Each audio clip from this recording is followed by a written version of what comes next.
Ladies and gentlemen, your hosts, Michael Wilkes,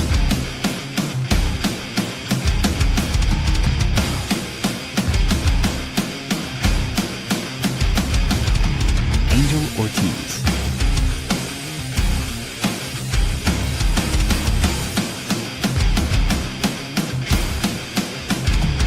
Dr. Chad,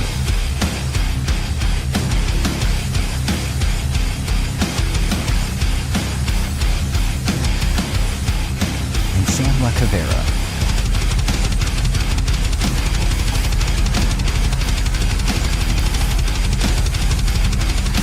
Go check out beardedbrowns.com and be sure to like, follow, and subscribe. Enjoy the show. What is up, everybody? What is up? Just like the Cleveland Browns, everyone's dropping due to injury. It's just me and Chad tonight for now. Mike's running a little behind, and Sam is taking care of some home necessities. So it's just me and Chad. And we're going to break down the game a little bit. We're waiting for our guest, Eric Metcalf. But while we are waiting, we're going to talk about the highly viewed preseason game ever in the NFL history, and mainly because of one player in particular. But Shedeur Sanders kind of was all right, I guess. You know, depending on who you ask, he's going to be Joe Montana, or he's just going to be, you know, an average person, depending on who you ask. Never been. I just can't remember any time where there was somebody that like was so far on the spectrum, both sides. It's like politics at this point, where it's like this is even the worst, most extreme thing in this direction, or like the craziest thing in that direction. But I don't know. It was. I did not realize. I did not hear that it was confirmed that it was the highest rated preseason game, but I am not surprised. People talked about the potential for that. Yeah, it was. I don't know if they meant it tongue in cheek, but I guess Chris Rose said it was the highest rated preseason game, but which it makes sense. Did you know tickets for that preseason game was going as high as $300? Well, Friday night, early preseason game one, people are itching for football. The Hall of Fame game is as much as I think preseason football is not football, the Hall of Fame game is barely a practice. Preseason is at least a really good practice for guys, second string guys and on. But it wouldn't shock me at all because it's Friday night, early in the preseason, and it has one of the most highly anticipated players, who I think is even more highly anticipated now that he fell in the draft. Like it made it even more intriguing for people on both sides of the spectrum to see where he was. People were not dialing in for Bryce Young. You know? Yeah. They're like, no, we're good. We're good on Bryce. Dalton. We want to see 3/4 of Andy Dalton. Like, that was not the case. This was Shedeur and a handful of other maybe young guys that people wanted to see. Yeah, and we got to see a lot of Shedeur. Not more than we anticipated, because Kevin kind of hinted at that. Oh, my. Luka decided to join the stage. Oh, just on time. Just on time. Oh, well, he's back. Now you're frozen. By the way, Mike, we are not on Facebook currently. It wouldn't connect to Facebook. I made a post about on Facebook to join us on YouTube. Anyways, but Shedeur Sanders made a good impression on most people. What are your thoughts on this, on Shedeur Sanders' performance, Chad? So I think, it's the obvious story of the game. I'm glad we're starting there because it's the biggest talking point. I was pleasantly surprised by some of the things that I actually think mattered. That's the best way I can phrase it, because people are putting up stats. People are raising trophies for this kid. People are talking about how obvious it is he has to move up the depth chart to be the week one starter to that extreme. I didn't see any of that. But I was very impressed with, when I see preseason, I don't care about the stats because the situations are much more important. I care about execution, which I think the Browns do too, and I care about looking for things that seem to translate to an NFL game. And those were the things I saw out of him that I wasn't sure we would see at this point. And you look for it, and I watched some either clips or film of or live game of other rookies, and a lot of them. If you look at the stat lines of rookies, this is where I keep calming the Shador fans and the Browns fans down. If you look at the stats from this weekend of rookie quarterbacks, including ones we expect to be good, ones we expect to be backups, and ones we don't even know if they'll make a team, globally, we saw so many good performances. So I don't care about that. What I cared about was the way this kid was able to keep his head up and scan the field, the amount of times he threw to not his first read, the way he moved in the pocket outside of those 2 freak out plays where he basically just ran backwards, but the way he, on several plays, saw a rush coming without looking, shifted to the direction he needed to shift without taking his eyes off the field so he could deliver a pass. That was the stuff that I found really impressive. Like, that's exciting stuff where, like, I left the game being probably even more excited than I would have told myself to calm down a bit. Right? Like, I'm always the, like, everyone, like, dial it back. I said pump the brakes probably 200 times since Friday night on X, on our X account. I probably would have been telling myself, like, calm down a bit. Like, good to be excited, but, like, let's dial it back. But I do think that's the stuff that matters. Like, being like, oh, he threw multiple touchdown passes. That's great. The passes he made on those touchdown passes, whether they would have been for a touchdown or a first down or, you know, an 8-yard gain when it was 1st and 10, like, they were just tremendous passes. He moved well in the pocket.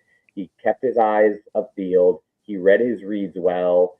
He showed some, I don't think he's a great scrambler and he didn't look very fast, but he showed, like, a propensity to go to that when he needed to. And some of the completions he made once he settled in, which was more important to me. Like, he came out hot, he overthrew, like, he threw a really hot ball first, he lobbed over somebody's head later, but he settled in very quickly. The past mistakes didn't get to him, and by, like, his second series, he was starting to find some rhythm, and he just continued that. Like, he just continued it through the game. And so I left impressed, but again, you got to be impressed for the right reasons, and that's why I was impressed, because he did veteran and more advanced quarterback play than I would expect out of a rookie, especially somebody that's split a lot. Yeah, I agree too. First, I want to address this issue. Ian's always on me about Shador Sanders. He said, my boy Mike, the producer, pull up the clip. Angel saying that he can't call plays, doesn't know the playbook, and wasn't athletic. First of all, I never said he was athletic. Did I ever say he was not athletic? Never said that. Never ever said that. We have had a battle about the fact that I have said things on X like, we look through the scouting reports, he doesn't have elite athletic traits, or he doesn't have an elite arm, and people come back to you as like, oh, so you're saying he has a noodle arm, and I'm like, that is not what I said. What I said is he doesn't have an elite arm. He's not elite athleticism, and I would still stick to that. That doesn't mean he's not an athlete, guy. It just means he's an average NFL athlete. Yeah. He can run, but he's not Lamar Jackson. Right. Okay, he's not an elite runner. Yeah, so he doesn't know the playbook. What I'm referring to is he doesn't know the playbook as far as deep as Dylan may know it. And I'm not saying that. I'm telling you what the experts are telling me. When I listen to all the experts, they say Dylan Gabriel is ahead of Shador in the playbook. He doesn't know as much. And I understand you're going to defend him, and I get it. He did. First of all, let me give you my take. He did good. He did. And for the record, Mike is my witness. I said the Browns should draft Shador in the beginning when we originally were talking about the draft. Anyways, I think he did good. I think he has some. There is just something about Shador that calms the storm, right? So he comes in, he's just calm. He was like that in Colorado. That's why people was like, I don't like him. I'm like, how can you not like this kid? He literally transformed a university who could not win, and he's winning. Okay. there's some moxie. I don't even want to call it moxie because when I think of moxie, I think of Baker. I just think that he's there's some, I guess James Frank said it, some type of leadership that he has where people are just magnetized toward him and they're willing just to be like, yeah, it's Shador. I'm willing to roll with this guy. Also, the playbook for Shador was very vanilla. There's some wrinkles that they threw in there, not to belittle what he did, because what he did was amazing for what, and he did this with limited reps. He did it with a handful of reps compared to what the other guys did. Yeah. So I'm on board now saying he needs more reps. Now, maybe you can sprinkle in some, I don't know how they're going to do it now because it's getting toward the end of the preseason, but I do think it's going to be, he made it, you know, the adage, don't let him see your back up. Really quick. Can you guys hear me or no? Yeah. Yeah, we can hear Chad, did you see your phone? Nope. I don't think your mic's hooked up at all. It is weird. I know I have no internet, so I can't even argue right now. So okay.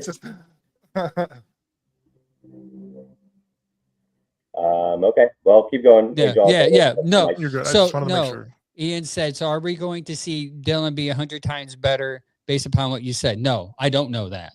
And that's the great part. I'm telling you what the organization is telling you, Ian, because they are putting more on him because I would assume that he knows more. That's what I'm saying. And the great part about this is we'll find out Saturday because he's playing against probably the number one defense of the Philadelphia Eagles, and he's going to have to play. And this is what I meant by saying don't let him see your backup, because they already tasted Shador. Those who are on the fence about him are kind of like saying, all right, listen, I'm all in about this with this kid. So who has the most pressure on this team right now? And you saw it on the sideline, right? Hold on.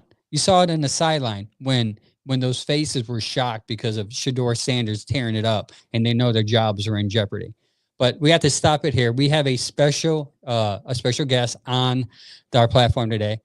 You guys, I probably don't need to introduce him, but that's Eric Metcalf, ladies and gentlemen. Yeah. What's going on? How you doing, sir? How are you doing? Thank you so much for tuning in to our show. I appreciate it and coming on.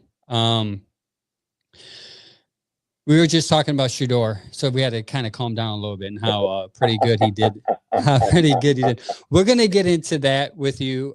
We do want to get your opinion on that. But before we get into that, I kind of, and during my research and my background with you about you, I didn't realize that your dad played football. And really? I realized, yeah, I didn't. I was, when you played, I was, when I donned you my favorite player, a Browns player ever, I was maybe 7. That's him right there. Yeah. Yeah. When I saw it, I said, what the heck? And I looked up his stats and I'm like, holy crap. It kind of mirrored yours, by the way. It's like you had 3 Pro Bowls. He had 3 Pro Bowls. He had some MVP votes too. AP, Offensive Players of the Year. He had an amazing career. What was it like as a kid watching your dad play football? I mean, it was fun, and so that inspired me to want to be who I am, because I wanted to be as good as my dad, if not better. And so to watch him do it in the NFL and then and try to do all the things that he did, just try to get to the spot he was at, made it fun for me as a kid.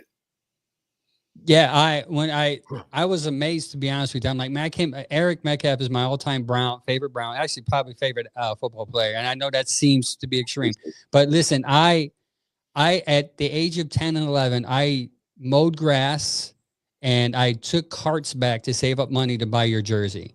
Now it was probably the cheaper jersey at Kmart, because I couldn't afford like the higher end jersey. But I wore that every Sunday watching football with my dad. And then, and we're going to talk about this later, the day you were traded was the worst day of my childhood. Because we'll get into that later. But I thought to myself, like, how can we do this to my favorite Brown player ever. Like I took it personally, man, and I still kind of do. Believe it or not, I have not wore not just another player's jersey, but another player's name on my body. That's how serious I took it. And I really appreciate that. But I have to be honest. At the time that I got traded, I was asking to be traded. Oh, because that's gonna be one of the questions. Because the way when Bill Belichick came to Cleveland from the Giants, they played a different style of football. They were in the NFC East. They were smash mouth football, 3 yards in a cloud of dust. And so he tried to bring that type of offense to the Cleveland Browns with players that we really weren't built for that kind of offense. And so for me to be in that offense, it limited the amount of times that I would get on the field. There would just be like special packages, maybe a third down back, maybe some sweeps and reverses and catching the ball out of the backfield. But I wanted the ball a lot. And so I knew being in that offense that I wasn't going to be the guy who ran it 20, 25 times up in between the tackles. And so they weren't going to use me like that. And so I was asking to be traded at the time because I wanted to go somewhere where I could be used like a real dual threat running back, catching the ball and running the ball. And so I tried to get traded to the San Francisco 49ers. You wanted to go closer to home because you're from Seattle. No, it had nothing to do with home. You just wanted. It had to do with how they used Roger Craig when he was there. He had 1,000. You're right. He had 1,000-yard receiving and rushing the same season. So I was like, if I go there, I get the opportunities that I've always wanted, and we can see what happens. Man, I did not know that you wanted to be traded. That makes me feel a little better about the organization because I thought my dad used to get so upset because he kind of what you're saying. Why is he running Eric Metcalf up the middle? Like I hear that every Sunday. I was like, I really didn't know football too much at the time. I would just agree with them. I was like, yeah, that's so stupid.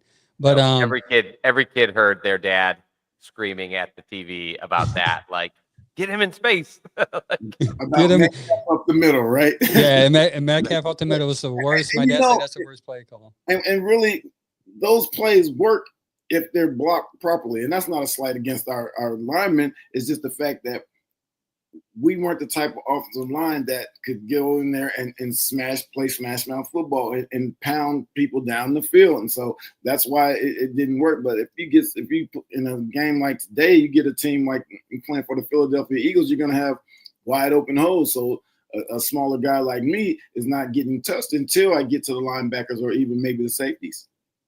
Yeah.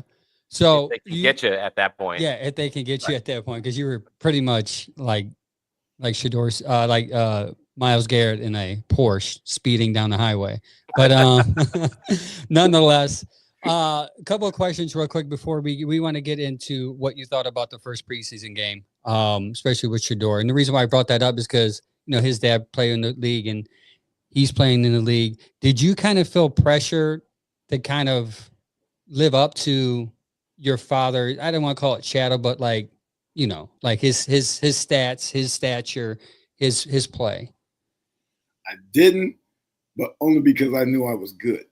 Oh, okay. So from the time I stepped on the field as a young guy, I scored a lot of touchdowns, and then into high school and college, I had a pretty good career. So that pressure never bothered me because I wasn't worried about, oh, he's not as good as his dad or anything like that. I was trying to make a name for myself and be the best player I could be. So I didn't worry about that. So when you talking about Shador and Deion is one of the top 5 players to ever play the game, if you ask me. And so Shador might fear the pressure because of that, but it makes it a little easier because they play different positions. So he doesn't have to worry about being the best corner when he steps on the field. He just has to go out there and be the best football player that he can be.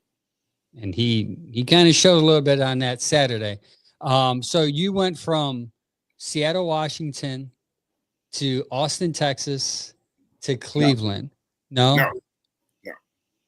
I went from Seattle, Washington to Arlington, Virginia to Austin. Okay. To Cleveland. So after my freshman year, during my freshman year, actually, I left my high school here in Seattle because they wouldn't let me play varsity football as a freshman.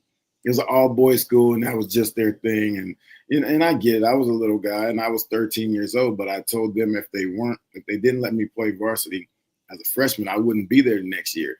Them not knowing that I was going to move and live with my dad, who had just finished playing with the Redskins.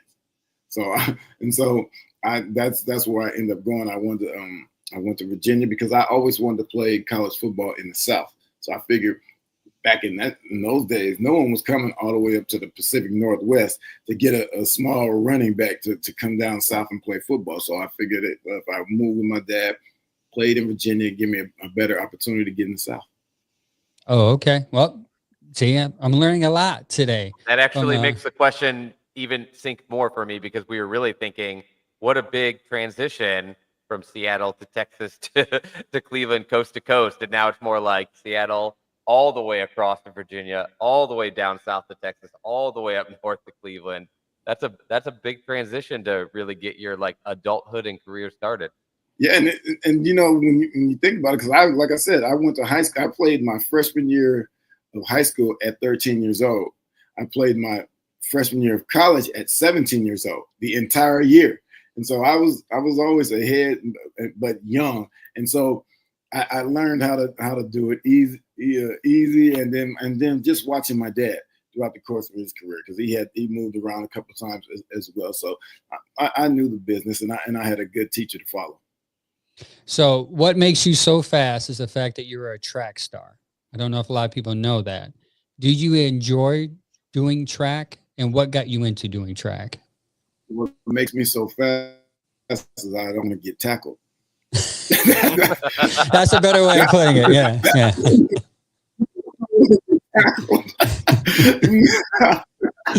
Yes, you don't want to be tackled. Correct. I don't want to be tackled at all. That's not fun. It's overrated. You know, it's overrated. But you know, I think I was more, you know, when I was younger and in high school, I was a sprinter, but into college, I was more of a jumper. I was kind of lazy on the track side. I didn't feel like I wanted to run, you know, just because I felt like all year I was running around. And so you'd have to practice differently as a sprinter as you would a long jumper, which I did my entire life. And so I focused more on long jump, won a couple national titles and things, and so it was fun. And you know, long jump for me, I think helped me on the football field as well, because it's an event that you're running down the runway as fast as you can, and you have to be able to transition your body into a good takeoff position and then launch yourself as far as you can. So me being on the football field, running full speed and trying to make a cut, that long jump helped me out with that. Nice. Yeah, anything, Chad, you want to ask? I don't want to be asking all the questions, sir. No, that's fine. Okay. I mean, essentially, I think essentially when it comes to that track background, you got to look at it more as like either or, right? Like that speed makes you so effective at track, but functionally as a football player, when you have like this other level of skills that you have, like the way you can, the offensive awareness, coordination, all of that stuff, and you plug in speed as like another like elite trait, I think that all of a sudden makes you just have the chance to be an incredibly versatile player, which you were. And so we had talked about just the question of, you know, you were kind of known as a like Swiss Army knife kind of a player. You return, you played special teams, you were a returner, you were a receiver. So obviously, I think it's pretty clear what made you effective in those roles. What role did you prefer the most out of every way you were used on the football field? It's everywhere I could get the ball. It's weird because, you know, when I was growing up and, like I said, into college, I just wanted to play running back. Of course, I returned kicks and punts from time to time. I actually returned punts more so than I did kickoffs in college, because they took me out because they said they wouldn't kick me the ball and they didn't want me to just be turned into a blocker. And so going into NFL, I was like, oh, I don't want to return punts. That looks dangerous in the NFL.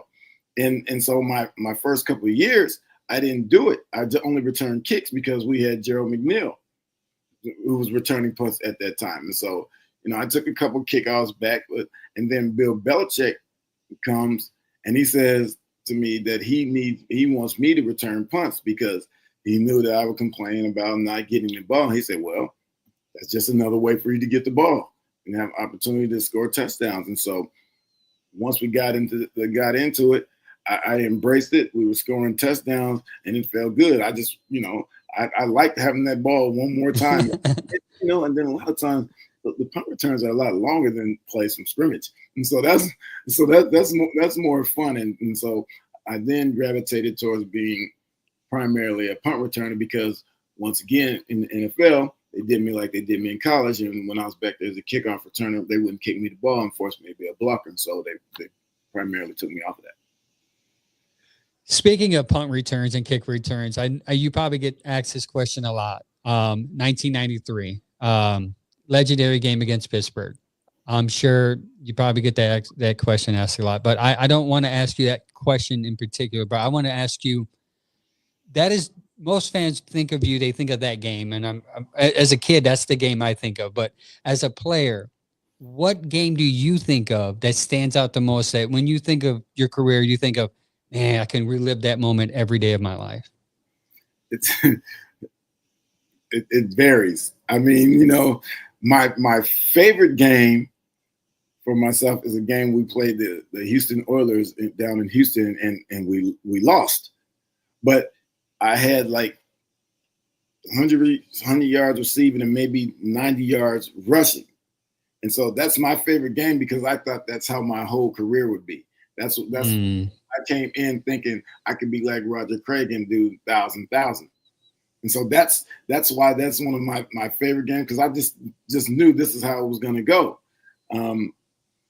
Turns out it didn't, but things still worked out for me. I mean, then you got to go to, of course, the Steelers game, and that only crept up there as one of my favorites because of the way it makes the fans feel in Cleveland. Yeah. Right. I mean, because I'm still counting, and I think like we're about at 1 million people who were at that game. Yeah. Everybody was at that game. I don't believe it, but everyone was I was there. Yeah. I'm sure you get there that when you return those 2 punts. So was I. And then the third game that I toggle between is scoring a touchdown with 2 seconds to go against the Raiders out in LA. And that's one of those things, like when you're a kid, no matter what sport you're playing, when you're playing basketball, you're thinking about hitting a last second shot to win the game. You're thinking about hitting a walk-off home run or hitting a goal in soccer or hockey to win the game. And I got the opportunity to do that in football. And so I appreciate that. Those games, those are etched in my memory for a long time, those 2 games. We actually had that on the list, so I'm glad you brought that one up. So I have a question for you. We're going to get into this team as it's currently constructed. 2 people that returned punts last week was Luke Floria and Gage Larvindane. Larvindane. Can't pronounce his last name. They're receivers. How tough is it for a receiver just to go out there and just say, you kind of hit on it a little bit because you talked about your transition to doing it, but is it tough to learn? Because these two kids they'll probably make the team doing that and they'll work their way into a starting role eventually. Is it tough to transition just to being just a receiver solely to kick returner, punt returner? Wait, first, didn't Floria get injury released? Yeah. Unfortunately. Yeah. But I think for a lot of guys who go back there and return punts, even myself, even though I didn't want to do it, they have pretty much done it their entire lives. You don't just go back there and return punts unless it's because it's not something that everyone can do. And I think a lot of it has to do with blocking schemes, of course. Guys in front of you who are willing to block because they know they have somebody that back there that can take it to the house.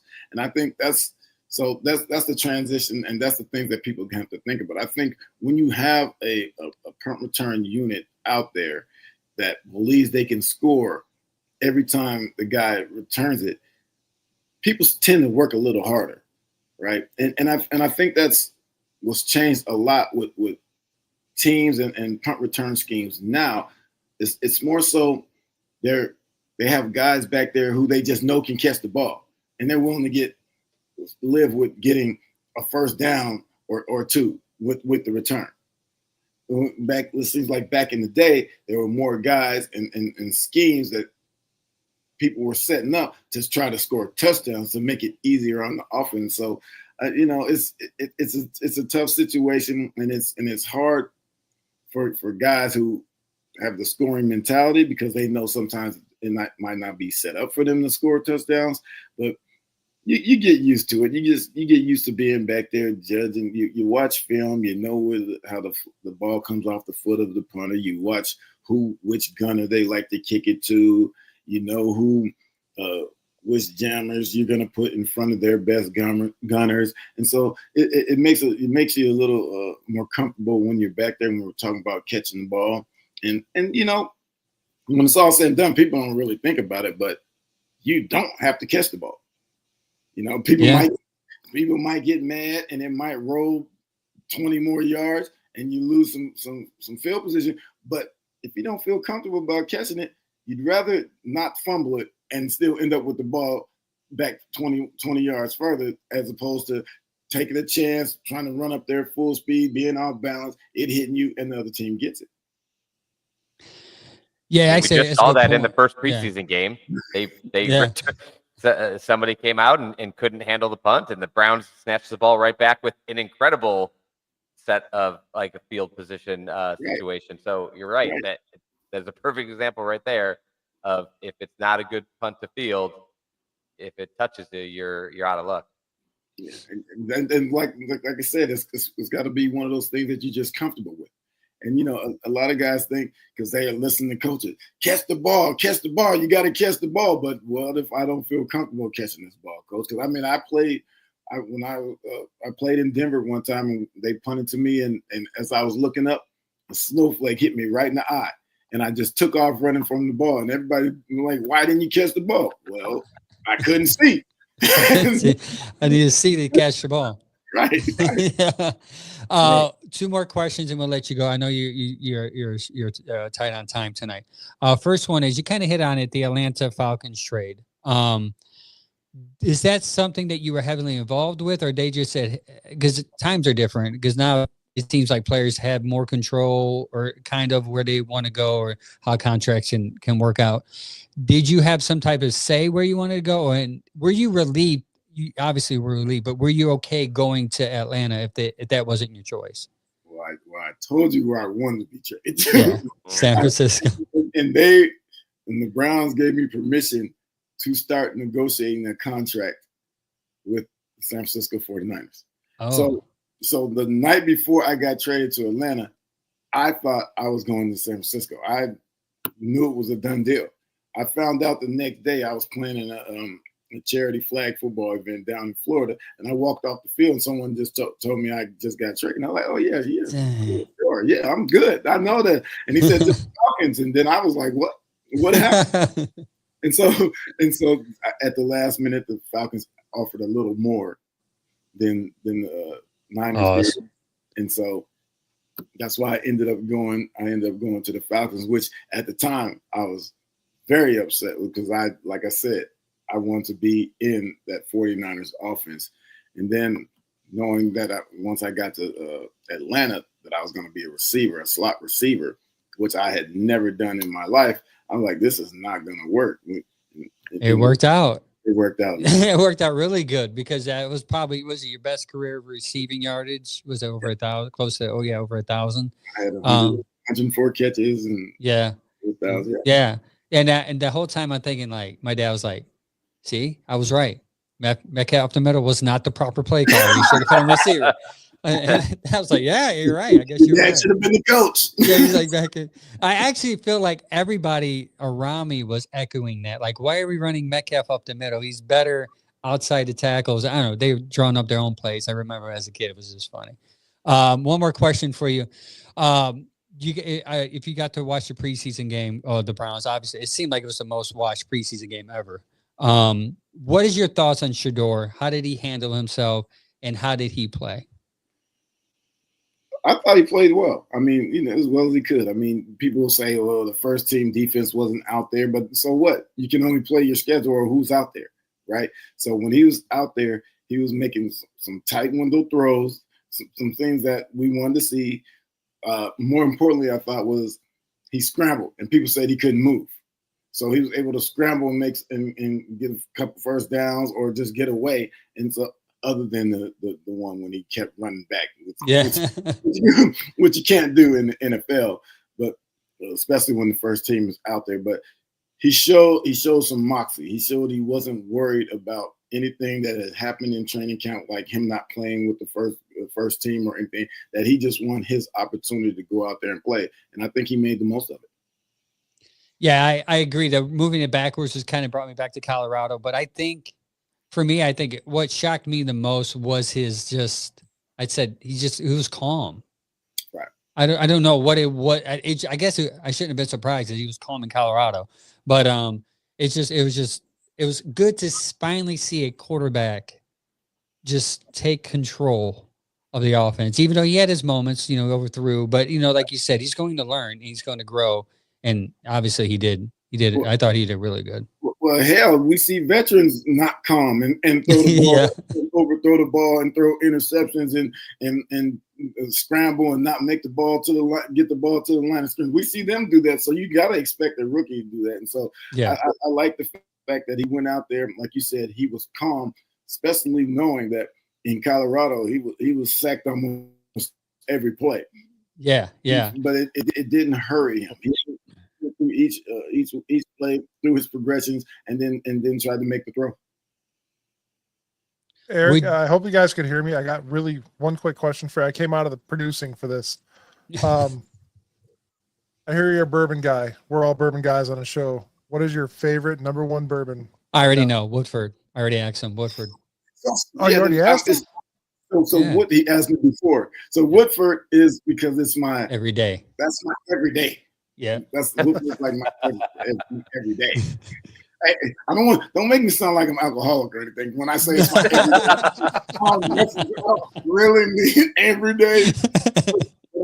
Eric, a shot a day keeps the doctor away, right? Right. I'm trying to stay healthy, and I feel like it kills all the germs in me.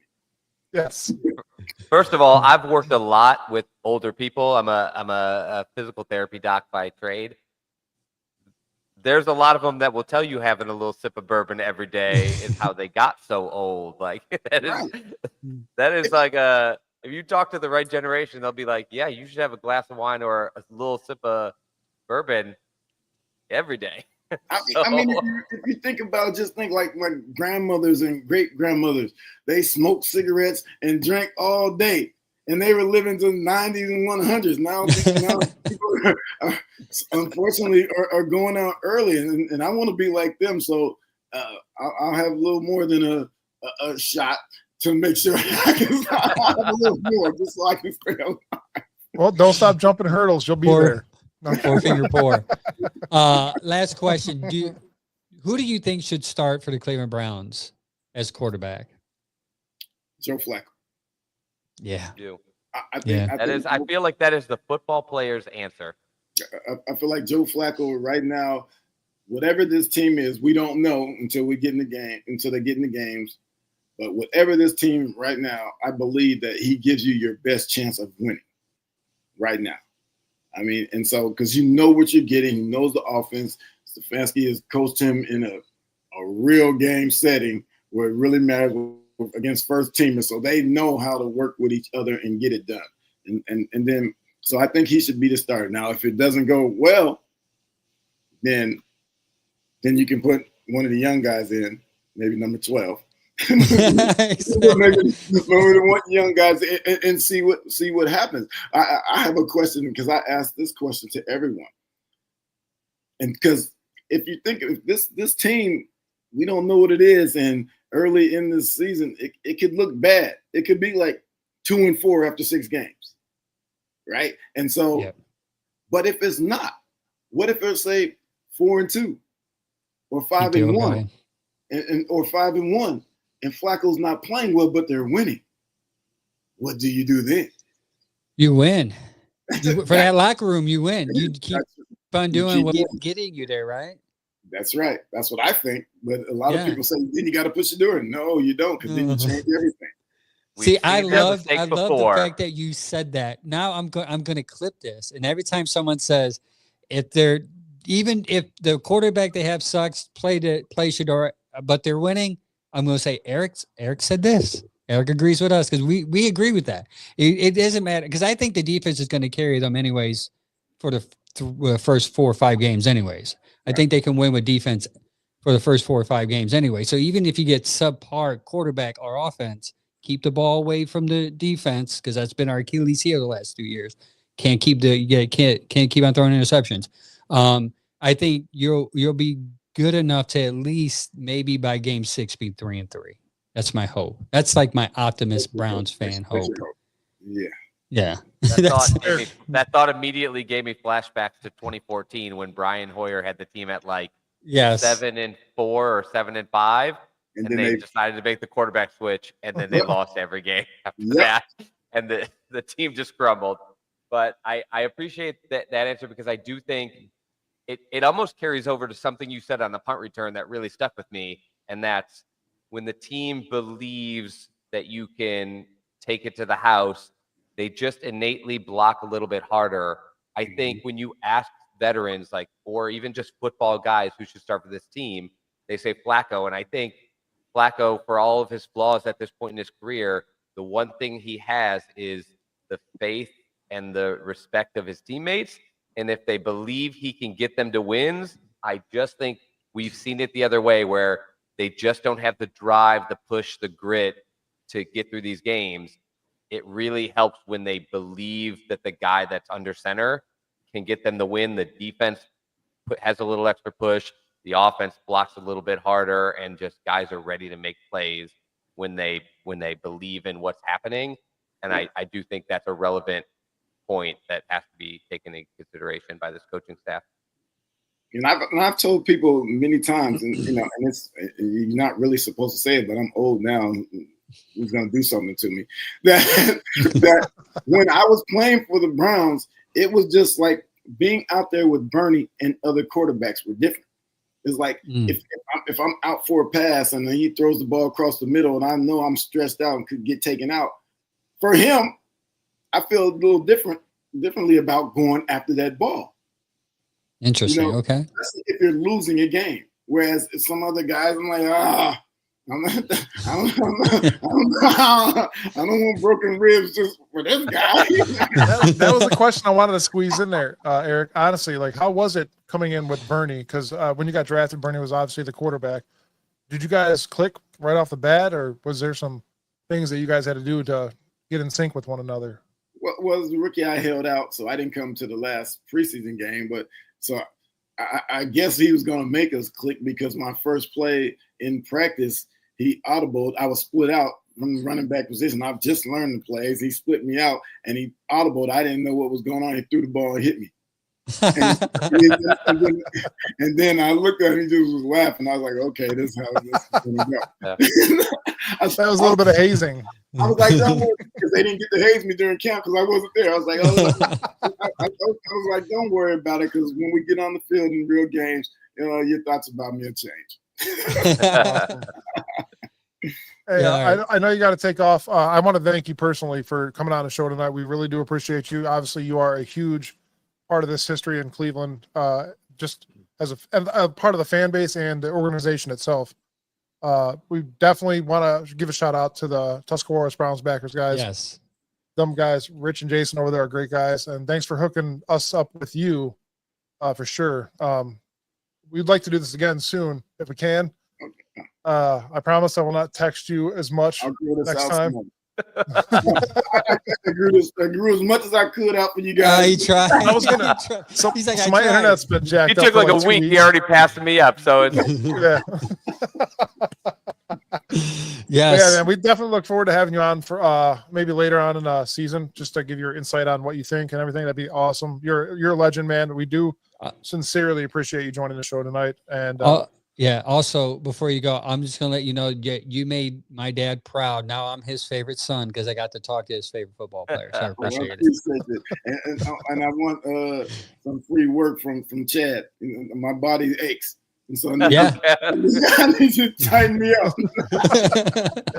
I appreciate you coming out, man. We appreciate it and love you. Thanks for the memories too. Thanks for having me, guys. Appreciate you. thank you. All right, bye. That was Eric Metcalf, ladies and gentlemen. That was Awesome. good. Oh, That was That's awesome. awesome. Awesome. Awesome talking to him. Yeah, he was Chad, turn your echo off. That guy he made me a Browns fan. You know, growing up watching him play. Yeah, he made me turn me into a Browns fan. It was really cool to have him on. Even that's an interesting question. He said if you're 5-1 and your offense isn't the reason, basically the offense isn't the reason why you're winning, do you still keep what you're doing or do you go to Shador? And it's amazing that people are telling him go to Shador. It's like, no, you keep winning, man. You keep winning. Win at all costs. I get the theory. I guess I was trying to highlight the difference in mentality between a fan and a current or even ex-player. They just think differently, and like every one of them goes to Flacco. Like they would trust having Flacco in there, and it seems so obvious. Yeah. So on to the preseason game that we were talking about before Eric came on. So my thoughts on Shador, he did good. And I was somewhat wrong on Shador. I don't know if I don't want to say I was wrong. I'm still cautiously optimistic, not because of him personally, but because of the organization. I'm afraid that somehow this organization is going to slip the dish and it's just going to crash on the ground. That's all.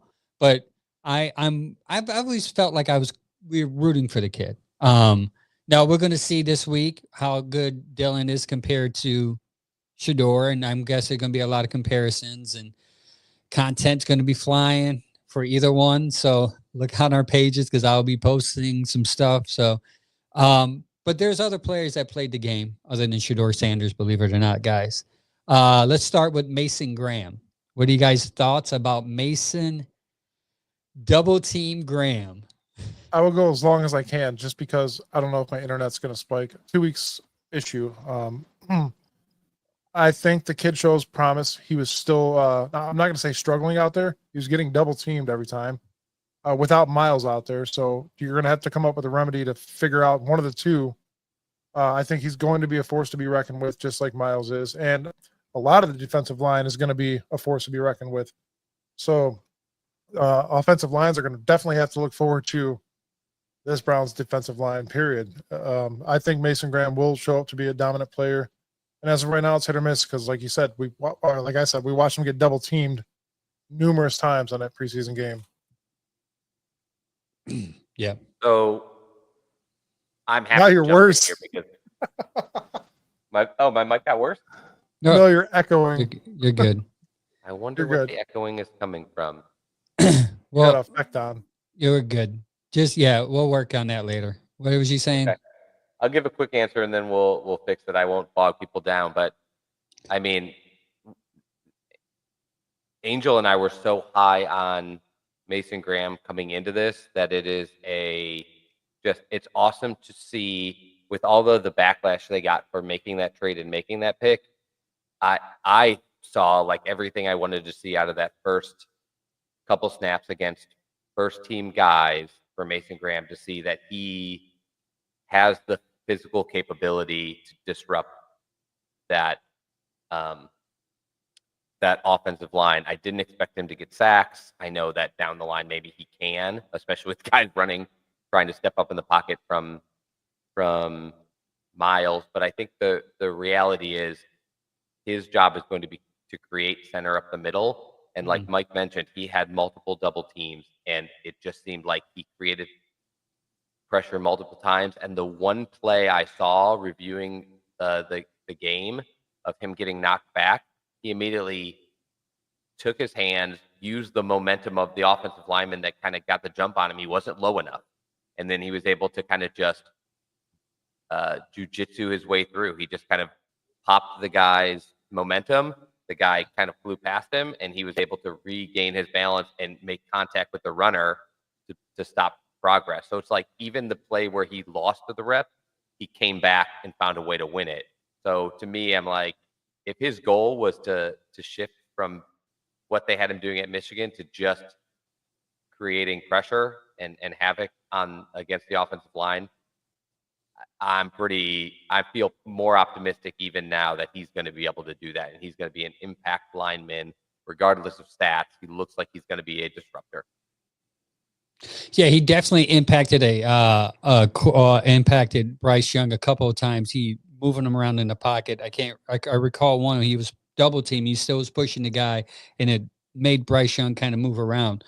Yeah, I'm not surprised. I knew this was what he was going to do. Now, Mike hit the nail on the head when he said he did this without freaking Myles Garrett next to him. You can't double team him with Myles next to him. So what are you going to do? Put two people on him, one person on Myles? That's a mismatch. It's going to be chaos. It's going to be Cincinnati is going to be chaotic for Cincinnati's offensive line. Joe Burrow's better get rid of that ball in about 1 second, because he ain't going to have 2 seconds to throw the ball. He's going to have one. And that's what their focus is on this offseason, is getting to the quarterback under 2 seconds. And they have the tools to do it. Next person we're going to talk about is a tool on defense. Yes. Really quick, two things. My wife got me the new Madden for my birthday. Also, Angel got me this hat that I'm wearing for my birthday. Yeah, it's blurry. It's blurry though. That's because my internet is trash right now. But you guys can hear me all right? Yeah, we're good. Yeah. All right, cool. I'll take that. But my wife got me the new Madden, and I got it like 4 days before it even comes out, because my wife loves me and spends an extra $30 on getting me $100 game for my birthday. Mason Graham is a beast. I have yet to get a sack with Myles. I've gotten 3 or 4 with Mason already, so yeah, I'll take that. Get ready for more, because his updated grade is going to be higher than what they gave him as an initial grade. Yeah, he's going to be good, and what's going to add to that is the second layer of that defense, Carson Swessinger.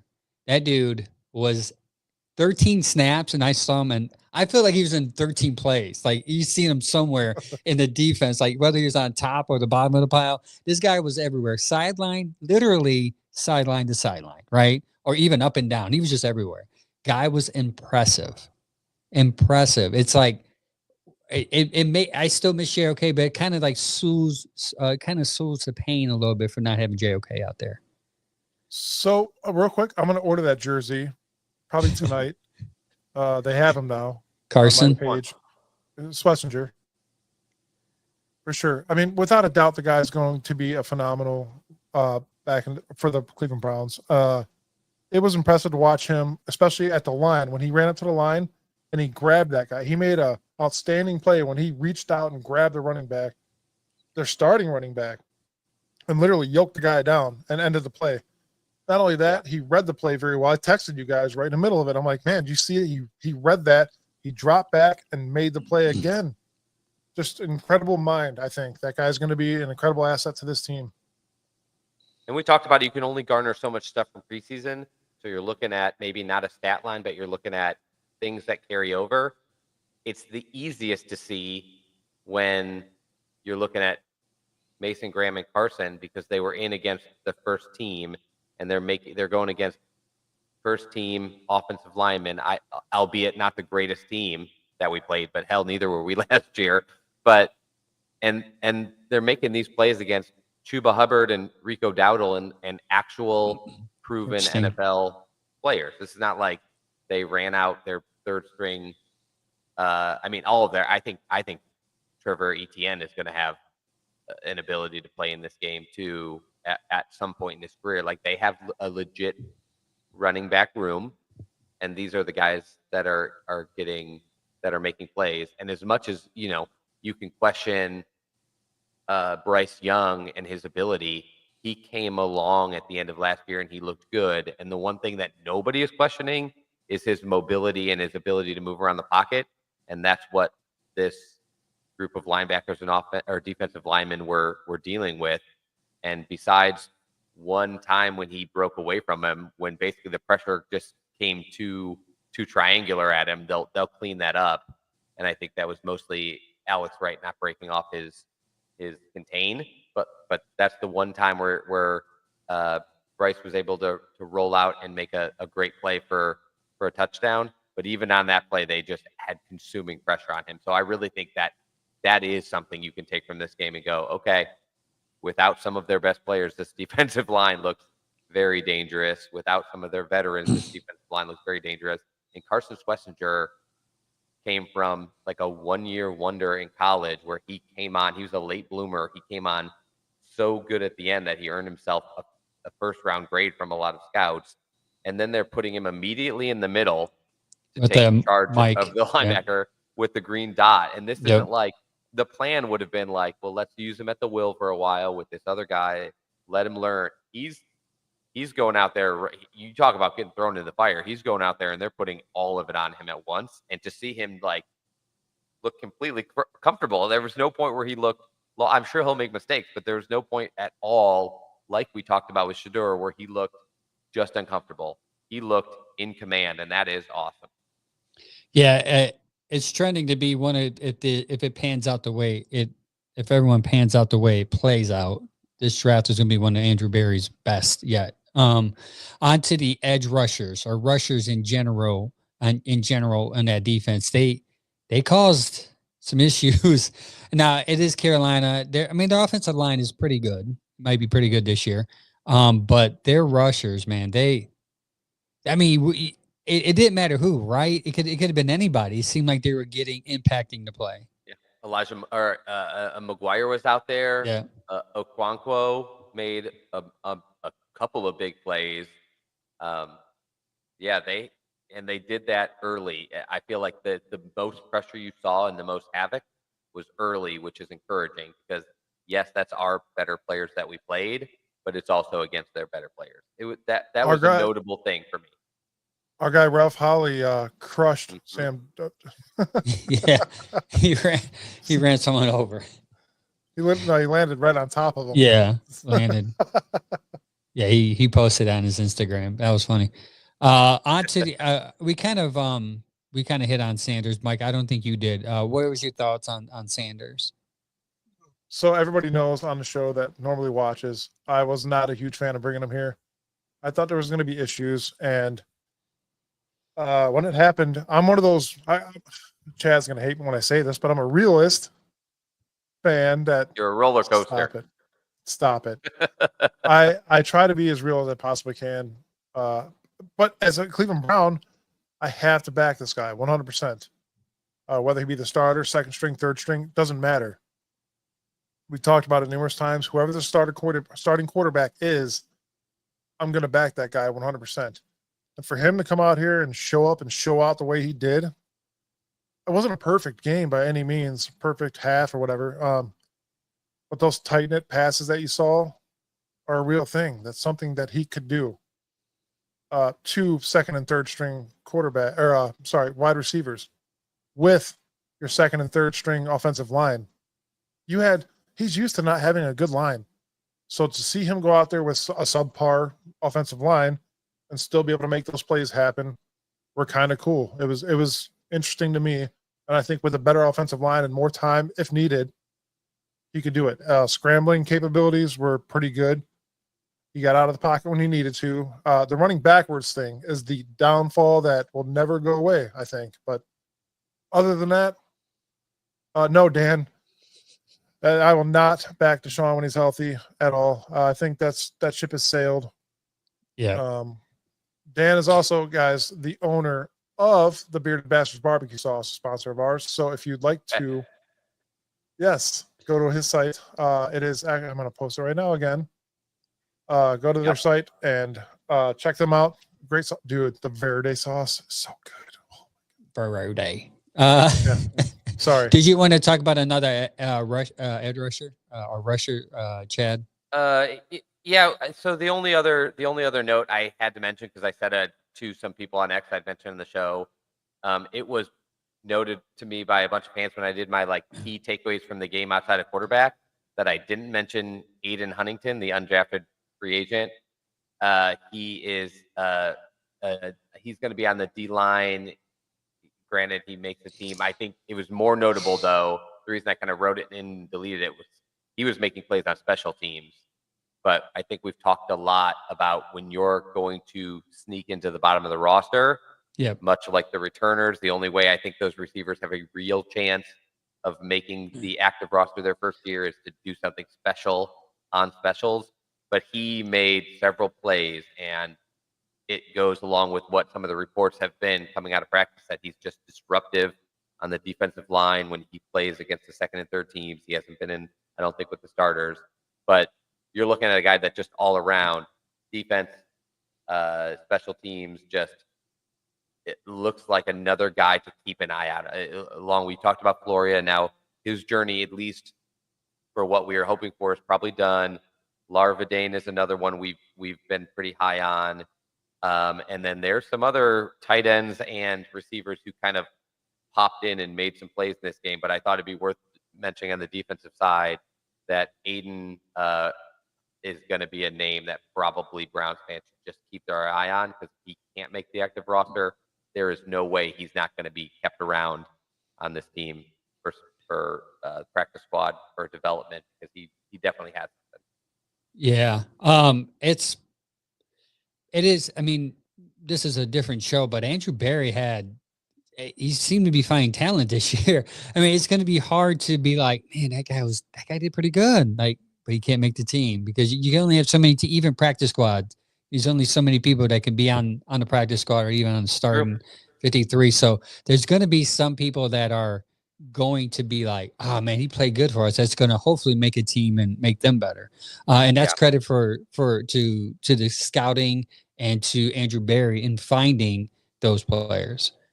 Right. Not only was the draft good, but he's picking up undrafted free agents that are a possible big prospect for the team as well. Yeah. It doesn't happen often, but like I will remind Browns fans, it has happened before under Andrew Berry and here. One of our very likely starting safeties came from Ohio State as an undrafted free agent. So I would say, yes, I'm like the kind of like level-headed person to say most of the time, if you're not drafted, you're not going to be an impact on the team. But I don't think you should just count out the possibility. Like these guys are competing to try to be that guy. You're a roller coaster, Chad. Roller coaster. Tell you what, man. Huntley. Huntley did pretty good too, believe it or not. Was he 6 for 8? He only missed 2 passes. He's one of the reasons I said to pump the brake on Sanders, because if you look at his stats, you'd be like, how is this guy not a starting NFL quarterback? But that's just what preseason is sometimes. Yeah. Also, too, credit to Kevin throwing up schemes to get that guy who's probably on the team for 2 days to look like at least a backup quarterback. You know, that again, I had some debates about people an argument on Facebook with some people about Kevin because I posted something about him today.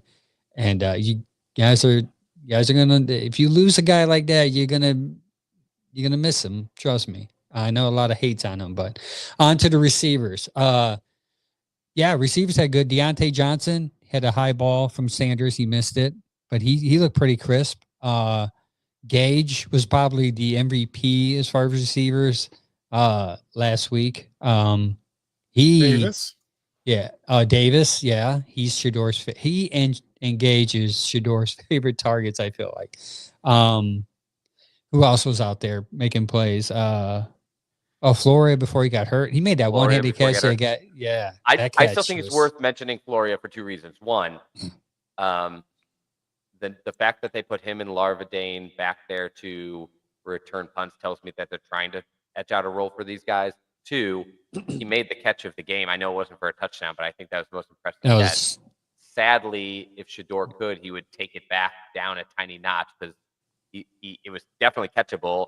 To a receiver who's not 5'8", it's probably much more easily catchable. Yeah. But just because he had to extend so much to make that catch, it kind of took him out. And he's going to, I mean, when you injure a hamstring and you're a player in that position, a receiver, and you have to make huge bursts and cuts, which is what your hamstring is for, you're probably out. I just think the amount we've heard about him in camp, the amount we've saw just from that short preseason game, and just that play showing them like this kid's kind of a gamer would make it not seem crazy to me if he got cut with an injury designation and then they were able to squeak him right into their own practice squad. That's what I told Angel is probably going to happen. I just think it's a realistic possibility that his journey with the Browns isn't totally done. And like we talked about, you can't put everybody on the practice squad, but like I think they're pretty impressed with him, and that injury takes him away from anybody running a waiver on him. And so, and it was a kind of like a blessing in disguise because you might be able to get Gage and keep them both on the team because Gage can come maybe make it as a kick return, punt returner / receiver, and then you have him on the shelf just in case you need to go. And James Frank said they'll keep Huntley over Pickett? ?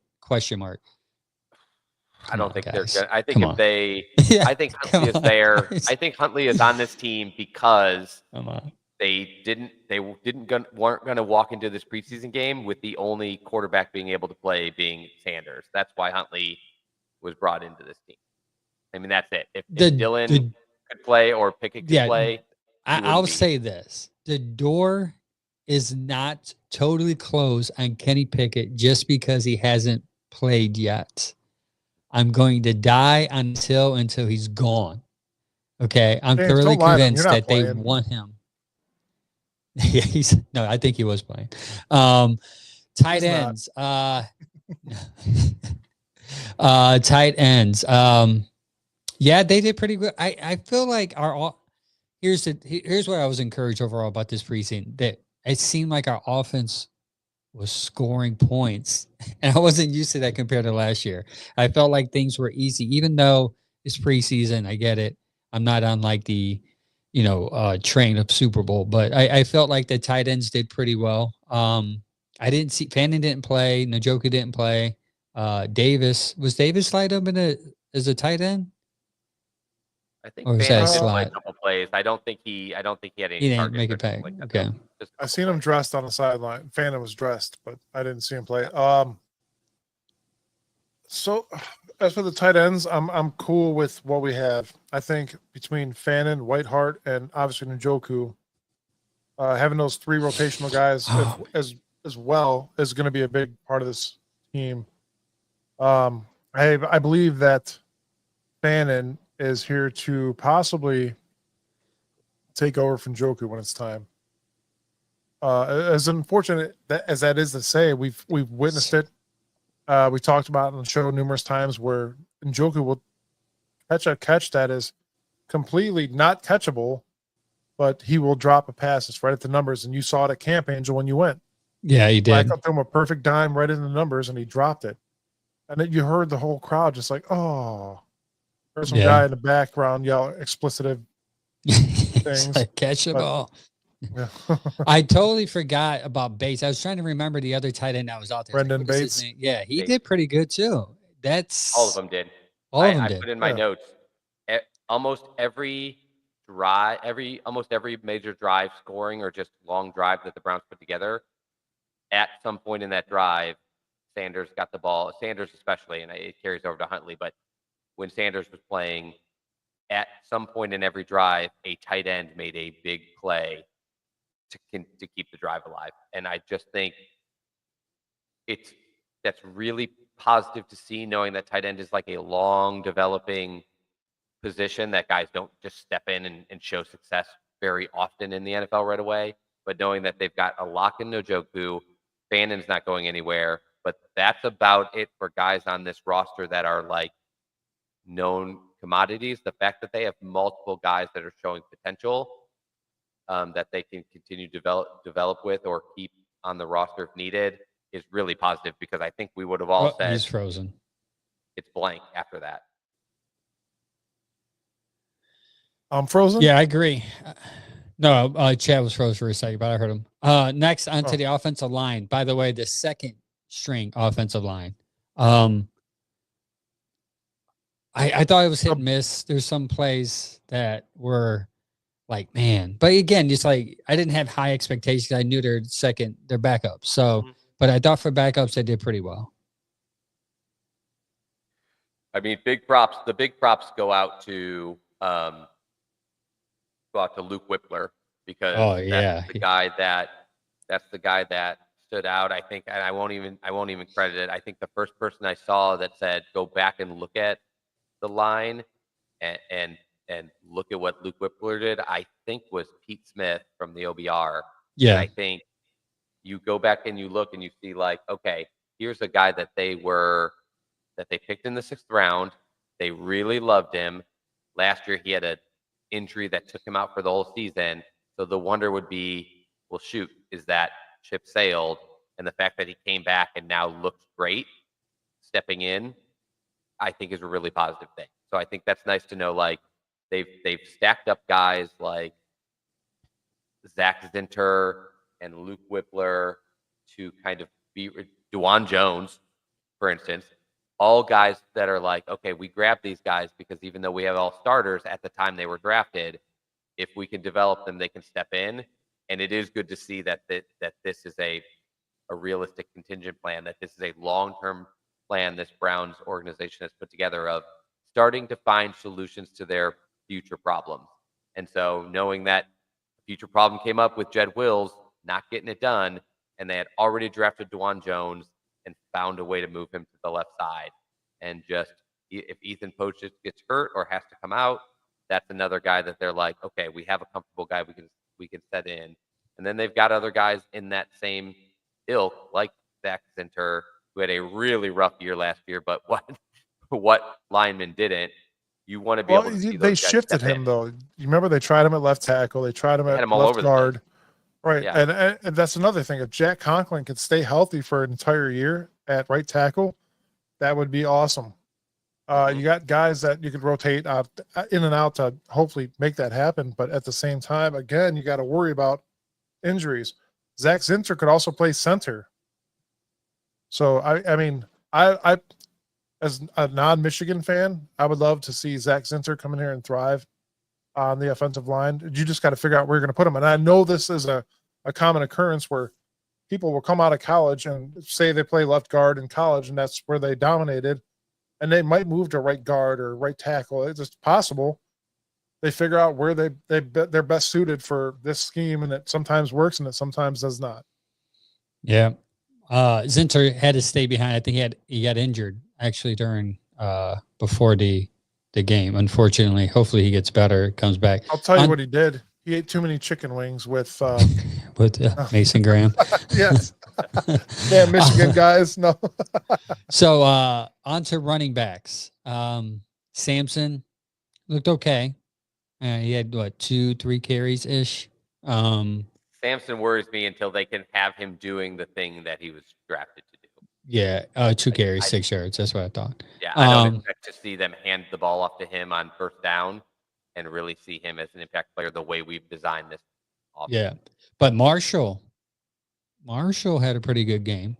8 carries, 32 yards. His longest was 11. Yeah, and then after that, it's kind of, Williams had he averaged 5 yards a carry. He looked pretty stellar. Then, we need, I think we need Junkins, man. We really do. Yeah, I agree. We need Junkins. But this was the perfect example to say, you saw this preseason game, what stood out, and that is the right response, Angel. Yeah, we really need to get Quinton Junkins. I was looking at the stats because I'm so positive. Like, I'm going to try to find something positive to say. I'm not. I can't. I just can't. Ford didn't play, obviously, for obvious reasons. But Ford's a beast in Madden, just so you guys know. Yeah, so maybe Ford will help us. Maybe we'll see if he plays against Philly. Maybe that makes me feel a little better about it. Yards per carry, Toa Tua would be like the type of back that you would want to have in there doing Quinton's role, but that's not the same guy. They tried Amani Marshall. I saw a couple good plays from Trayvon Williams, but I guess mostly you just think this is backup defensive linemen and they're not at an advantage, and nobody to me popped, which I think they want to keep the trio of QJ. They want Jerome Ford to be the change of pace back and potential main backup, and then they want Dylan Sampson to be like a change of pace and receiving threat. And if they don't have QJ out there, that really shuffles the deck. It does. Because it does. I think if that's the case, you're going to be watching these running backs in the second and third preseason game and hoping someone really separates themselves. Because I guess when you're looking at Toa and Travion and Amani, they all had some decent runs or average, yards per attempt or per carry, but like I don't think any of them separated themselves as I'm the guy you keep. And so unless that happens, you're probably not feeling great. Yeah, I could see average 6 yards for Tua, whatever his name is, 5.2. But yeah, I mean, I agree. You think we need Q, man. I think Q was going to be like 90% of the run game surrounding planning for him, and sucks, man. It's interesting. Whatever happens with that situation. Angel, what is that stat you said about of Jerome Ford? If he is not touched, he his averages average yards is 7 yards. Yeah, 7 yards. The problem is last year he was touched a lot because our offensive line was touched a lot as well. So, and also too, I've been watching a lot of game film. Shout out to Brown's film breakdown. A lot of that yardage too was from shotgun. He's very good at shotgun. He's horrible, or he has to learn. I shouldn't say horrible, to be in between the tackles. So hopefully that's something that he worked on this year. Because in between the tackles, he averaged 3.2, and outside of the tackles, when he's lined up for under center, 3.2 inside and 3.5 outside, which isn't good. You want to do about 4 or 5 would be best. And I know we were spoiled because we had Nick Chubb who averaged like 5.4 every time he touched the ball. But the reason why his numbers are so good statistically, you look at Ford like, he averages about 5 yards a carry, because he averages 7 or 20 at a time. So that kind of brings his average up a little bit because he breaks up a lot. Very spotty. He's a boom or bust running back. He is very good chance of breaking one for 20 yards. He also has a very high chance of getting caught in the backfield, shuffling a little too much, and losing 3. And the problem with the way the Browns run offense is last year you saw it constantly, where they're now at 2nd and 13. And so now the running game is out, and you don't have Patrick Mahomes back there to be like, I can make up 13 yards in these next 2 plays. So they don't have the type of quarterback that they can handle negative runs. So even though he breaks them, which I like, he's not the guy you want to be your lead back, because you cannot have the negative plays. Yeah. It's very similar, our style of running, to like what we'd say about the quarterback. They don't want turnovers. They just want a ball. They are much happier with a bland ball control quarterback than they were with somebody like Jameson or Flacco in the past, who like can really open up the offense, but is prone to mistakes. They don't want the mistakes. They don't need the mistakes either. On to Sanders mic'd up talking to Reese, the quarterbacks, and Miles. I thought the Miles interaction was hilarious.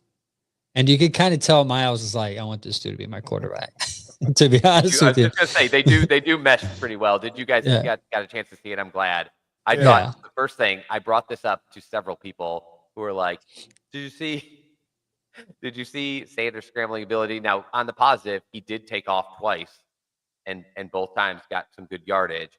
But I had referred several times to like the one mistake he made was the biggest knock on him in college, is that he goes backwards too often, and I'm used to him drifting. In this case, twice he literally ran backwards. Yeah. And the interaction with Miles, he's like, "What'd you think of me like running and then spinning and breaking away from coverage?" And Miles was almost to a quote was like, "If you did that in a game to me, I would catch you and I would drop you for a loss of 20 yards." And like people were like, "Well, that's just," people in the comments were like, "Well, that's just Miles. Most guys can't do that." I don't think Miles was saying only he could do it. I think he was saying like, you're not going to get away with that trash. Like in a real game, like don't do that. Yeah. We'll catch you. I mean, we have to play in our division alone some pretty solid pass rushers. They are not going to let Shedeur run backwards, tip left, tip right, and then just and then Not I at mile did all. out like how he wide. juked those linemen, though. He did it to two Those of are them on the one, 4-string and then- linemen, though. Like Oh, those That- starters. I my mean, point. Angel, let him He's not shine gonna for a get second. faster. no, The I the mean, lineman yeah, will. yeah, That's like that's my concern. It's like I don't even want him to think he can do that unless it's 4th and 2 on the last play of a game where we're down. Then it's like, okay, you got to do anything you can to survive. But if it's 4th and 2 in the first quarter, you cannot lose 20 yards and give the team the ball back on the 50 when they should have gotten it on the 30 if you'd just thrown it away. Like you got to let your defense thrive. And I think Miles was saying like, we will catch you Yeah, if you try to pull that stuff in a game. Do not do like, and he can learn it. Like I think he needs to learn like I can't. The lesson that Johnny never could. Like I can't pull this off at this level. Even Baker used to, I think, try to like run away from the defense, not realizing like defensive linemen are sometimes faster than the quarterback. The edge rushers are incredibly fast. Like you cannot just outpace them. You gotta have faster solutions to get rid of the ball. And like, I think that was Chad, very apparent on those plays.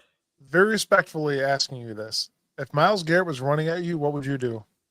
dive on the ground. Low. I would go so Yeah. low. I was just go. I'm like, Take knee his height. knees out? Yeah, knee height. In a second, I think that my natural reaction would be like, I'll go be down towards I'll the play knees. possum. I'll just go. And he'll go over me, but he's not hitting me direct on. No way. No, he's not even hitting me. I'm just lying flat like a dead carcass, just sitting there. Yeah, like sorry, you hit Dead me. fish. What did he say to Reese? I didn't get to see that. You said he was talking to Reese. Oh yeah, I just think I just think it was good. So he was mic'd up, and you heard him like at one point going over to Tommy Reese and saying like and going over some plays. Like the first, Yeah. I think after the first series, he was on the bike like keeping warm. Once he got going, like he was mic'd up, so like every time it showed him off the field, he was over there like talking to Tommy, asking about like what can I do there. He had that long conversation with Miles. He was talking to the other quarterbacks, Flacco, asked him how he was feeling, Pickett. and he talked to Pickett and said basically like, man, I want to throw a long ball. I think he said the same thing to Reese. I think he's like, I want to get a long ball out there so bad, and they were just like, let it happen. We're gonna work it. Good, We're gonna work it. That would have been that was my only thing. I know he threw. I think it was a 30-yard to Floria. But I would be like, I would have liked to see them. And this is what I meant by Ian. I wish he was on. That they're not trusting him yet with those plays. It's not that it's not that he doesn't have the playbook.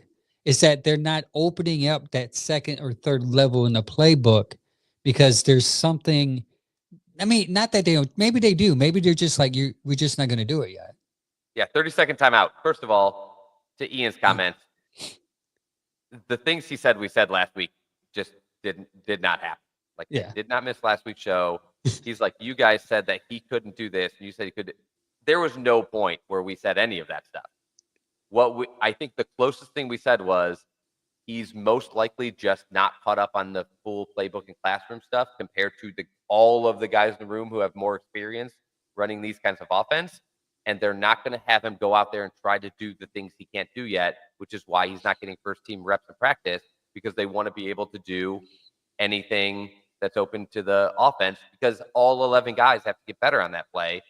And so do the 11 guys in their first string defense who are playing them. Like you can't have them out there. So I think that is maybe the most, if you could call it negative, critical thing we probably said about him. The other stuff is just I think he's just making up, or he's creating in his head like what he wants to hear. I see so many Sanders fans, like we talked about, you say he doesn't have elite arm strength, and they hear you think his arm sucks. And it's like, nope, not what I said. So it's hard to even follow up for me on those comments from like Ian, because like he literally is just making up stuff that we said. Yeah, we say that nobody said it. We're not saying he doesn't have elite. He's accurate. That he's got that skill. He's not like a Josh Allen where he's just going to whip it, right? So if anything, that benefits him, because that's maybe why he can float it in that layer ability that he has. It's because he's finesse. Another thing you got to take into consideration, guys, as he's playing with second and third string linemen, you're not going to let your wide receivers have to run out for 4 or 5 seconds for that long ball to happen. You're trying to see what this guy could do with quick decision. making. That was what they were But trying to figure also, out. he's playing against second and third string defensive linemen. Not the whole game. He was not. The Yeah, first there's half, two the first quarter. two drives. First two drives are all first. Yeah. Three drive. First quarter. Yeah. Yeah. So outside of that, but my point is they're obviously taking their time with him, not because they don't think he could play. They think he could play. They just want to make sure he's right. Hey, Thomas, I don't know what you mean, but I heard Judy's press conference earlier where he was asked how the offense has changed, and he said it really hasn't. I really hope that I really hope that just what he was told to say. I don't know. What do you mean? Yeah. I didn't Yeah. see the clip, but if you said the offense is the same, I agree with you, Thomas. I hope that is not true. I hope that the offense has changed a lot. I can tell you that just watching the preseason game, it changed. I mean, play calling alone is totally different. You were at camp. You seen yeah, it change. it's changed. Yeah, it's totally. He's lying. He totally changed. Yeah, totally changed. Anyways, on to the viral moment of the week. It's not the game. It wasn't anything Shador. Well, it's something Shador did. It's what he did after the game. Sanders and Tony Grossi had a little one-on-one.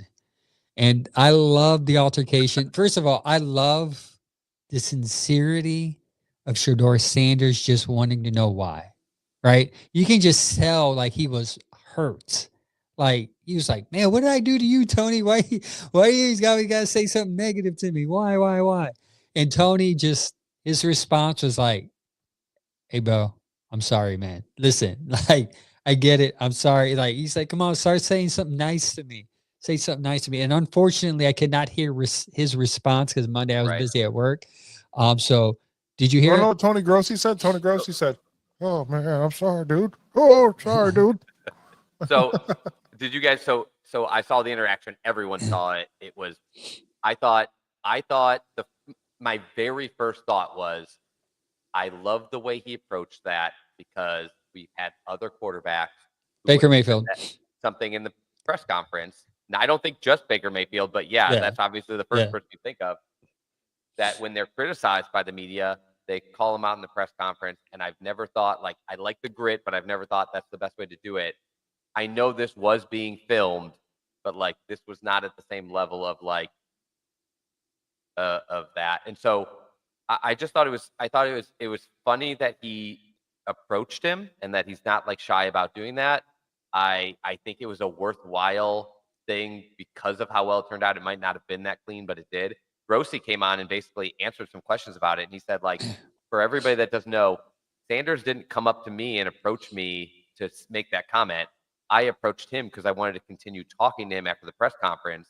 And in that moment, when I asked him some more questions, he said, you know, how come you don't write anything positive? He responded with, so are you going to say something positive about me this time? Like, how come you never write anything positive about me? He did acknowledge, like, it was lighthearted. He's like, I actually, like, I was taken aback because I didn't think he would say something like that.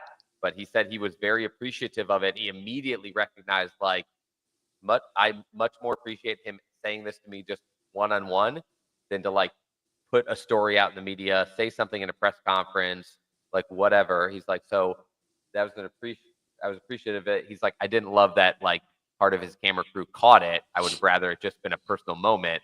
He's like, but I do think, like, compared to what I've seen in the past, he's like, I'm known as being, like, tougher on these guys. And, like, I like his approach to handling it much better than the other guys. And he did acknowledge, like, I don't remember what I said back to him when he asked me, like, if I'd write something positive that made him laugh. But, like, his reaction immediately made me laugh. And, like, you get the vibe around him. You get that aura of, like, okay, like, there's just something about this kid that's likable. Like, you know what I mean? So I think a lot of people have seen that. And, like, he got the chance to see, like, it's just a likable kid that even in a confrontational moment ended with, like, a little bit of laughing and a cooler environment of something that could have just gotten heated or been much nastier. The laugh is what did it for me. You could tell it was sincere when he said it, but like, dude, like just like when Will Smith smacked Chris Rock. Keep my name out your mouth.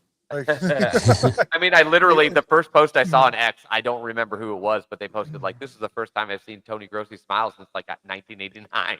I thought it was a fake video. Jolly guy. I watched the video. I was like, is this AI? Like, there's no way this is real because it was just too nice. Like, But is I like Shador really gonna like approach him this nicely? I Like, like how he it straight out is called real. him out.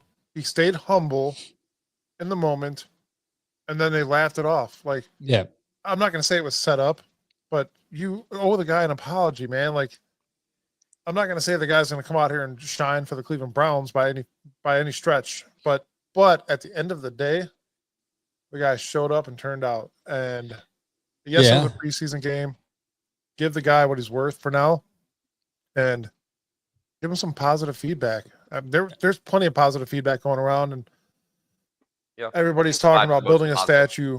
Yeah, everybody's talking about, oh, we're going to build a statue for I think those Shador, are and then the we're going people that are to saying just one game, There- guys. Calm down. Yeah, There's a lot retire. of I told you so's, even to the people who have been like pretty Literally. optimistic about Sanders the whole time. Like, there's a lot of I told you so's to like our accounts where I'm like, we've been. I mean, pretty you guys generous even had with Sanders go being drafted in this with the second pick. You guys did. I mean, I wanted defense. You guys I had didn't- offense. You had someone had Shador and I or didn't Hunter. bail on the idea. I mean, I still would have been. I would have been okay with that pick. I didn't bail on the idea of them not taking Sanders in the second round until I saw them make that trade in the first round, which made me back off because the day before the draft, I said, I don't think you're going quarterback up top, and I don't think that's a good idea. But I could see them going quarterback, and the two I mentioned were Tyler Shuck and Sanders in the second round if he makes it that far. What brought me off that idea after draft day one was the trade, because that's when I came to the realization of, okay, if they traded out of two and a guy as good as Travis Hunter, first of all, I'm ecstatic that the guy they ended up getting was Graham because he was my second player, I think, Yeah. on my board at one point. But it gave me the realization of like, okay, they don't see a guy in this draft with a super high chance to be the franchise quarterback. So now they're looking at backups and guys who they might get lucky with instead. And you don't use a second round pick on that. You use pick 100 and pick 144, sure, but you're not using pick 33 on a guy that you didn't think was your franchise level guy, just like on a dart throw. I just didn't see that happening when you gave yourself 2 picks next year to do it if one of your late flyers didn't work. Now Yeah. they've got a late flyer that I think, could be Tom Brady-esque. it's just like I mean, that's the hope. I mean, that feels like a long shot, but like that's what you're looking at now is like, do you have a guy that throughout the course of this year shows you enough in his development that you feel like you can either trade one of those first round draft picks next year for a future pick or use them on We other can't answer Or- that question right now. Yeah, it's going to be now it's just a matter of time and seeing what happens. And that's why they're not going to rush him out there. They're not going to be like, well, if we throw him out there in a bad situation week one, just so we can see as much as possible, that doesn't tell you as much as continuing to develop him and seeing what he shows you as the season goes on. Yeah. To answer Thomas Howard's question, he said, does anyone subscribe to the theory that the Browns actually won a male row? If you go based upon the breadcrumbs, which was Gabriel knew he was going to go there if the Browns were going, if the Browns A were still bird told there. him that. Yeah. So a bird told him. So the Browns say, hey, if you're there in the third round, we're getting you. No, so I don't subscribe to that. I believe what the Browns are doing and saying is, I believe the quarterback order is the way they pick their quarterbacks. Now, the injury is putting a big wrench into that. So we'll probably see Flacco, Dillon, and then Sanders, and then maybe Pickett somewhere sprinkled in. I don't know. And I've said this for a pretty long time. Like, yeah, most people had Sanders graded higher than Gabriel. But what you have to think of in the draft process is their thought process was probably, okay, whoever we're picking with this next quarterback pick is more likely to be a backup than a starter. And Sanders, for the baggage people expected, and I will admit, it has not been nearly as bad other than a couple of psycho fans. It's not been as bad in the media or from him. Almost nothing negative I've seen actually come from him or his dad for that matter. But the thought process to teams and how I think he felt all the way as far as he did was, if we don't see him as an elite starter right away, do we want to deal with the headache that could potentially come along with him? for him to be our backup. And I think there was a point of break where the Browns were the first team that felt we will deal with a potential like media storm for this kid if all we have to give up for him is our 2 6th-round picks to move up to the 5th to get him. And other teams did not hit that point yet. I would say if we asked around the NFL, there's probably a handful of GMs that are like, if we knew he was going to be this well behaved, maybe we would have taken him earlier. My point of saying, though, don't be shocked if they drafted Dylan Gabriel because they love how he fits into their mentality, their scheme, their system, and they drafted him being a long-term backup. That in no way discounts Sanders from eventually earning the start. And Gabriel still being the long-term backup they obviously thought he could be when they used pick 94 on him. I think people are counting this out like, yeah, he was a 5th-round pick, so he's not going to be given anything. But it doesn't mean that he can't eventually end up the starter. And then people are like, well, then why'd you draft Dylan? Well, then now you have 2 quarterbacks. 2 backups. That is never a problem. And if yep. they do think they're going to go forward with a quarterback next season because they didn't see what they needed to see, I can promise you right now, this second, Shedeur Sanders is valued around the NFL as more than the picks that they used to get him. So they have already won. Maximized that pick. Yep. Don't make promises you can't keep, Chad. Well, just with like that your beard. No, I'm kidding. Dang, you want the beard comment? We have to. With that being said, we're gonna have to let you guys go. It's bedtime for me and the kids. Appreciate everyone watching. Thank you to Eric Metcalf for coming on and chatting with us. Thank you for everybody on YouTube, Twitch, and X that viewed us because Facebook just is not working for us right now. Appreciate all the comments below. Real quick, shout out to Sam and his wife. They've been at the hospital all day. His wife Jen, is not.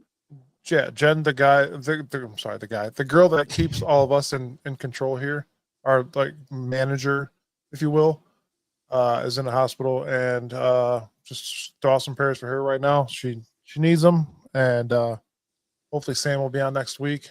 You guys have all seen Jen on the show a couple times. She's awesome, knowledgeable person as well, and she keeps all of us in control. Yes. So yeah, tune into all our socials: Facebook, X, Instagram, Twitch. I'm not shouting out Facebook right now. Screw Facebook. That's Streamlabs, man. It's not straight. For some reason, they will not let us connect to Facebook, but it's okay. Thank you for all the comments, man. Also, too, September 7th, the home opener, we will be at JB's Tavern, broadcasting from 9 to kickoff, pre-gaming there. If you're going to the game, come out and pregame with us, then go downtown. If you're not, stay there, watch the game, order some food and drinks. We're doing a $5 raffle prize bucket where we're going to give you a pair of Green Bay versus Cleveland Browns tickets. Those They're are pretty separate. good seats.